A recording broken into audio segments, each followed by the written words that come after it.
Ano sa kalabasa? Cheese! So, it's Ate Trisha's turn! Tada! Hello! Ayan na. Ayan, nakihan mo. Ano ba ito ulit? Ayan.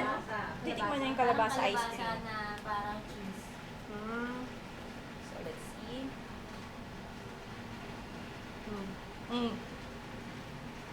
Ang sarap. Masarap siya.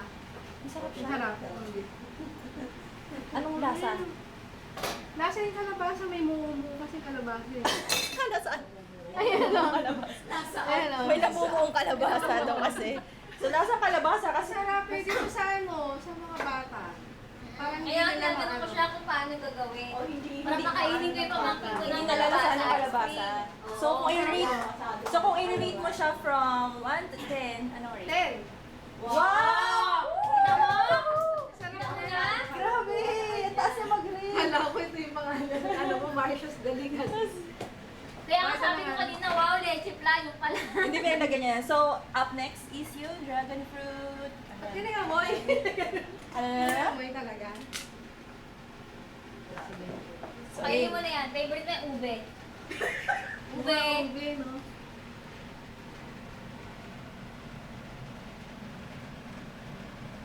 Ah, may aftertaste. may aftertaste. Kasi ganito ang lasa ng dragon fruit eh, sa totoong Kaya nga, buhay. hindi ako natikman ko na yan, yung fruit May mismo. aftertaste siya. Anong kalasa niya?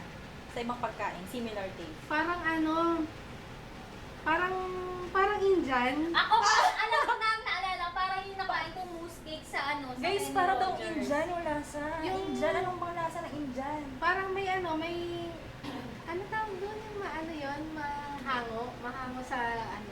Maanggo. Maanggo! Ayun, Ano yung other term? Ano yung ibang term nun? May anggo siya sa ano. Ano sa yung baba. anggo? Ito, hindi ko pwede sa ano. Ano sa yan? bata. Parang Hindi durian? pwede sa bata. Parang durian, gano'n? So, kung Kasi tayo pa lang adult, parang may maanggo na eh. Oo. So, hindi ano. Ito na lang, ito.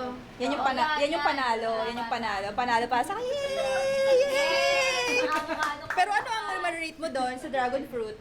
Siguro ano. From 1 to 10? 5. 5? Grabe, bagsak talaga. Ay, passing rate yun ah. Oo. So, yun Six guys. ang passing. So far, ang pinakamataas, ay may nag-rate ng 10. So, gusto na to. Okay, at pwede ka recommend nila sa mga pwede sa bata. So, yun. Oh, Pwede. tapos wag mo masyadong i-ano yung kalabasa. Durugin So, mo kung pa. gusto nyo pong order, Pwede to sa anak ko. Oo, Magkano ba? pwede gawin sa pamangkin ko, pero Kasi, hindi halata ano, yung kalabasa. kalabasa. Yung mas Pero ano so pa, far guys, yung dragon ano fruit, yung ayaw nila. masaka yung kalabasa.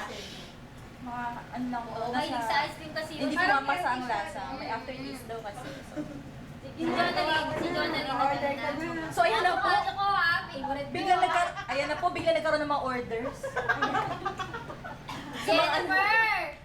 Bukas! Favorite ko pa naman yung avocado. Kahit isang tasa lang. Pag hindi, isang tasa. Isang tasa ng avocado. Konti nga lang, tikim nga lang, isang kutsara lang eh. Diba? Anong oras mo yung bukas? Tapos pag nagustuhan daw, order na. Oo. Ah, sige, sige. So Jen, anong message mo sa mga magugustuhan niya? Magkano ba isang ano? Jen, anong mga message mo sa magugustuhan niya? Order na kayo!